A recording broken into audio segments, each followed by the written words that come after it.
बघा, मागच्या व्हिडिओमध्ये आपण हे गणित स्टेप बाय स्टेप पद्धतीने सोडवलं होतं. बॉड मास म्हणजे काय वगैरे पाहिलं होतं आणि अपूर्णांकाचा गुणाकार भागाकार सुद्धा आपण पाहिला होता. तर बघा, आता आपल्याला बॉडमास म्हणजे काय आपण मागच्या व्हिडिओमध्ये पाहिलं आहे. आता त्यावरूनच आपल्याला हे गणित मी तुम्हाला सांगितलं होतं की घरी सोडवा हे गणित आणि मला याचं उत्तर कमेंटमध्ये सांगा. जर तुम्हाला हे आलं असेल तर ऑल ओके आणि आलं नसेल तर काही हरकत नाही. आता मी हे गणित एकदम स्टेप बाय स्टेप पद्धतीने तुम्हाला समजेल अशा भाषेमध्ये सांगणार आहे. तर व्हिडिओ शेवटपर्यंत बघायचा आहे आणि चॅनलवरती नवीन असाल तर आपल्या चॅनलला सबस्क्राईब करून बेल आयकॉन प्रेस करायचा आहे, म्हणजे माझी इथून पुढची सर्व व्हिडिओज तुमच्यापर्यंत पोहोचत राहतील. तर बघा, हा पूर्णांक कसा सोडवायचा आम्ही तुम्हाला मागच्या व्हिडिओमध्ये पण सांगितलं होतं आणि आता पण सांगणार आहे.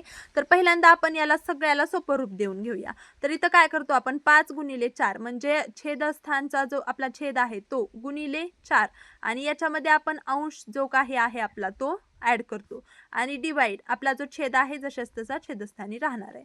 इथं गुणाकार आहे, गुणाकार करा, गुणाकारात चिन्ह द्या. पुन्हा इथं 2 गुणिले 2 करायचं आहे आणि याच्यामध्ये आपला अंश अधिक करायचा आहे आणि डिवाइड इथं छेद आपला जशाच तसा अधिक आहे. नंतर हे 3 गुणिले 3 होणार आहे आपलं 3 गुणिले 3 आणि याच्यामध्ये आपल्याला 1 ऍड करायचा आहे आणि नंतर याचा आपला छेद जसाचा तसा 3 राहिला आणि इथं डिवाइड आहे. नंतर पुन्हा 3 गुणिले 1 प्लस 1 होणार आहे आणि डिवाइड 3 होणार आहे. 3 गुणिले 1 अधिक 1 हो बरोबर आहे.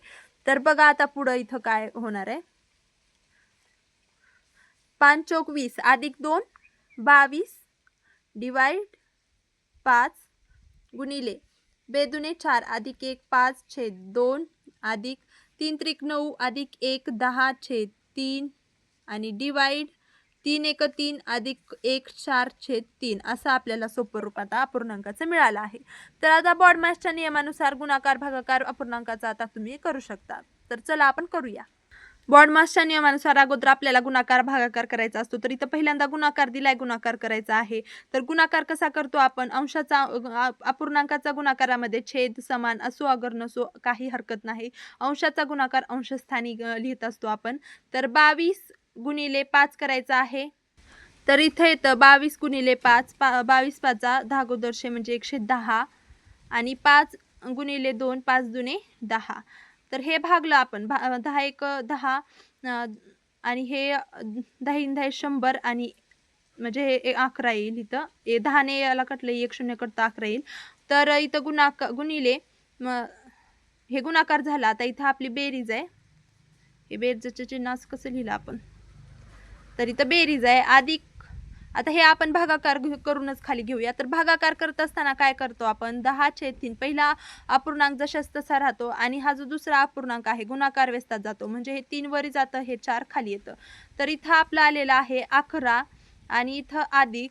आता हे आपल्याला गुणाकार आहे, अंशाचा गुणाकार अंशाला 10 त्रिक 30 आणि 3 1 3 3 2 6 3 त्रिक 9 3 चौक 12 हे आपल्याला मिळालेलं आहे. आता याला आणखीन भाग जातो 3 त्रिक 3 1 3 3 2 6 3 त्रिक 9 3 चौक 12 आणि 3 10 30 म्हणजे इथं काय मिळाले आपल्याला. आता याला डबल 2 ने भाग जातो, बेग बे दोन्ही 4 बे पंचे 10 म्हणजे इथं 11 अधिक 5 छेद 2 आपल्याला इथं मिळालेलं आहे. मग हे सोडूया पुढं. 11च्या छेदस्थानी काहीच नाही म्हणजे इथं 1 असतं. बेरजेमध्ये अंश आपल्याला जो छेद समान आहे म्हणजे तिरकस गुणाकार करावा लागणार आहे. 11 दुने 22 अधिक 5 1 5 डिवाइड बेक बे. हँडरायटिंग वर जाऊ नका, कन्सेप्ट लक्षात घ्या. तर 22 अधिक 5 इथं आपल्याला मिळणार आहे 27 डिवाइड 2 आणि हे राहणार आहे आपलं फायनल आन्सर. तर आपलं उत्तर आलेलं आहे 27/2. तर अशा प्रकारे तुम्हाला हे गणित सोडवायचे आहे. तर बघू शकता किती सोपं होतं. जर तुम्हाला प्रॅक्टिस असेल तर तुम्ही हे खूप फास्टमध्ये करू शकता. आता मला हे 4 मिनिट लागले कारण आपण त्याच्यामध्ये इतर काही गोष्टी बोलल्या होत्या. नंतर हे समजून सांगण्यामध्ये हे आपल्याला हे 4 मिनिट लागलं. जर तुम्ही याची प्रॅक्टिस करत असाल, तुम्हाला येत असेल तर ही स्टेप तुम्हाला करायची सुद्धा गरज नाही. डायरेक्ट 5 × 20 अधिक 2 22 म्हणून हे तुम्ही स्टेप घेऊ शकता आणि फास्टमध्ये तुम्हाला हे गणित सोडवता येतं.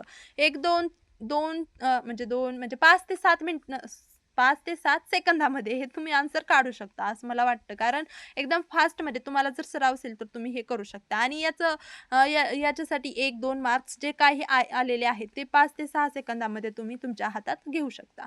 तर अशा प्रकारे सोपे-सोपे गणितं असतात फार, पण त्यांची भीती वाटते मनात आणि त्यामुळे ते अवघड वाटू लागतात. तर अवघड वाटू द्यायचं कारण नाही. हातातले मार्क्स असतात हे आणि ते मार्क्स जाऊ द्यायचे नाही. तर आपल्या चॅनलला नक्की सबस्क्राईब करा आणि या व्हिडिओला लाईक नक्की करा. भेटूया पुढच्या व्हिडिओमध्ये. धन्यवाद.